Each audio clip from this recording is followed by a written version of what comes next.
একটা রোগীর জন্য যে ফল কিনবে সে কেনার সমর্থন নাই। রোগীর জন্য রোগী খাবে, সরকার যে ট্যাক্স বাড়াচ্ছে রোগীরও কিনে খাওয়ার ক্ষমতা নাই। ফল খাবে কিভাবে কোন? মানুষ তো রমজান আছে দুটি ফল খায়, ইফতারের সময় ফল খায়, খেজুর বলেন এ ফল ও ফল। এত দাম যদি ট্যাক্স যদি বাড়ে তাহলে জনগণ কিভাবে খাবে কোন? একটা আঙুরে ভ্যাট ছিল আগে 1700 টাকা, এখন হয়েছে সেটা 2800 টাকা। প্রত্যেকটি ফলের উপর ডবল ভ্যাট চার্জ করা হয়েছে। এখন আমরা চাই ভ্যাটগুলো কমানো হোক, সাধারণ মানুষ যেন ফলগুলো খেতে পারে আর ব্যবসায়ীরা যারা ব্যবসা করে খেতে পারে, এই জন্য আমরা সরকারের কাছে আহ্বান জানাচ্ছি। আমরা কুষ্টিয়া ফল ব্যবসায়ী সমিতির সর্বস্তরের মানুষ একত্রিত হয়েছি।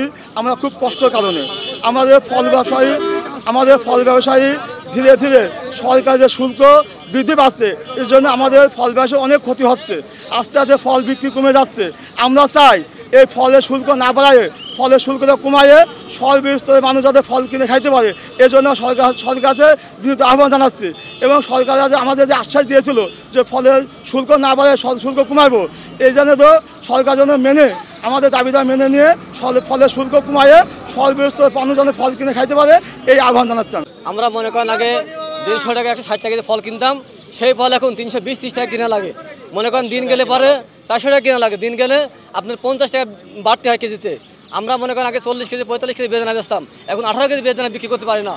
বাড়ি আলা বলে যে আজকে 500 টাকা দিয়ে সরকার কিস্তি পড়ছে না, খুব অভাবের ভিতরে আমরা আছি। একদিন হয় 3 দিন বর্ডার বন্ধ থাকে, মালই পাওয়া যায় না। আমরা লক্ষ লক্ষ টাকা মহাজনের কাছে দিনা হয়ে গেছি, মহাজন বলে টাকা ঘাট ধরে টাকা আদায় করে নাই। আমরা খুবই কষ্টের ভিতরে আছি। দেখেন আজকে একটা দিন ফেরত যাবো, আমাদের ব্যবসা নাই, খুবই কষ্টের ভিতরে আমরা আছি।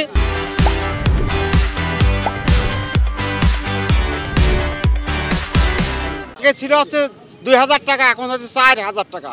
এখন একটা রোগীর যে ফল কিনে খাওয়াবে সেই সমর্থনও নাই। মানুষ এসে একেবারে ধ্বংস হয়ে যাচ্ছে। আর আমরা দিনার পর দিনা মহাজনের কাছে হচ্ছে, মহাজনরাও দিনা হচ্ছে। আমরা জমি জাতি বিক্রি করে কটমট আমরা লক্ষ লক্ষ টাকা দিনা হয়েছি। এই সরকারের আবেদন জানাচ্ছি, যদি ভ্যাট যদি না কমান আমরা আর বেঁচে থাকতে পারবো না। ভ্যান রিক্সাও তো অভাব নাই, এখন আমরা কি করে খাবো? অতি তাড়াতাড়ি আমাদের এই ভ্যাট কমাতে হবে, ব্যবস্থা করতে হবে। ইউনিট সরকারের প্রতি দৃষ্টি আকর্ষণ করছি, তারা যেন ফল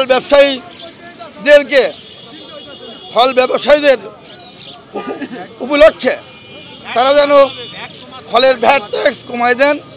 যদি ভ্যাট ট্যাক্স না কমায় তাহলে এদেশের দরিদ্র গরিব মানুষগুলো ফল কিনে খেতে পারবে না।